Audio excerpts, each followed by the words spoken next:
Bleach deserves way more respect than it gets. I talk about Bleach a lot. Ichigo is by far my favorite MC out the big three, but after so many years of Bleach getting dunked on, it's evidence that it's not appreciated or respected enough.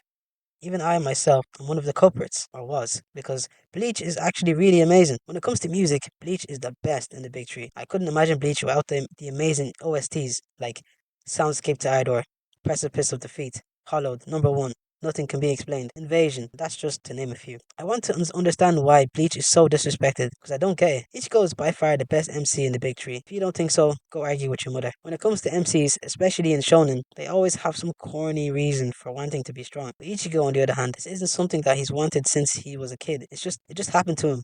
He was thrown into this by figures in the dark. This is why Ichigo is so real to me. The only reason why he wants to be strong is to protect his friends and family, not some corny goal like becoming the strongest Gotai 13 squad captain. And as I've gotten older, one thing that has annoyed me about MCs is their overly positive attitudes. Hold up, let me land. What I mean is that you see them down, but only if it's severe. But for Ichigo, a character doesn't have to die for him to not feel himself, you know? Take Luffy, for example. Now listen, I love Luffy, and One Piece for that matter. But since we're talking about Ichigo here, the only times we really saw Luffy sad was when Ace and Sabo died, and when he lost his friends at Sabo the Archipelago. Other than that, he doesn't really have any off moments. Like, he doesn't have those moments where he's down himself, he's down his power, he's not feeling himself. This is why I love Ichigo.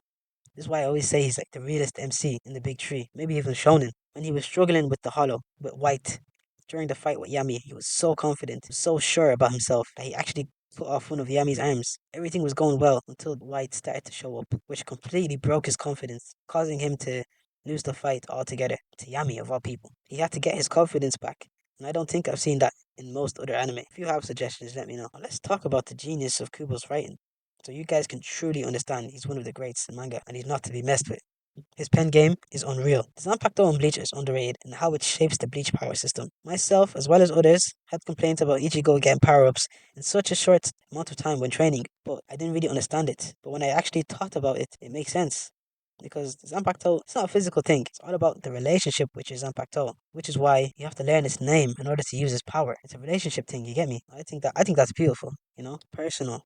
It's your sword. So you have to spend time with it. You have to get to know your sword. You have to talk to your sword. Communicate with your sword, you know? That's how you get stronger. That's how you get a true Bankai. That's how you learn in Bleach. And this is something that's not explicitly said. It's shown. It's not really said, which is another reason why Kubo's pen game is so tight. Kubo. Anyway, Bleach is like one of those pictures that says the longer you look, the weirder things you'll see. Basically, what I'm trying to say is you have to really look at Bleach. You have to really read Bleach. So yes, Ichigo is part Hollow, Shinigami, and Fullbringer. My man is fully loaded. I saw a TikTok the other day that explained something I never even thought of, and let me lay it out for you. So, you know when Ichigo was training to get his Bankai in the Rukia retrieval arc, he had to go through many imposter Zanpakuto to get his one true Zanpakuto. And only when he got the right one would he be able to defeat Zangetsu in order to attain his Bankai. Stay with me now. When Zangetsu told Ichigo his name, Ichigo couldn't hear it because Ichibei already used his power to block it, as we would later find out. The reason I say this is because when Yawak broke Ichigo's sword in their final battle, it breaks the outer layer, revealing the true sword that he explicitly told Ichigo that's what he needed to defeat him with. So he foreshadowed his own defeat, which is crazy. If that's not some of the best foreshadowing you've ever seen, then I don't know what to tell you. This doesn't change your mind about Bleach, I don't know what to tell you. As for the rest of the cast, I'd pair Bleach with Naruto because after a certain point, they get kind of forgotten. But this is a video highlighting Bleach's good side, so we're gonna forget about that for now. But that's it for the video. Please like and subscribe, guys. Until next time, and peace.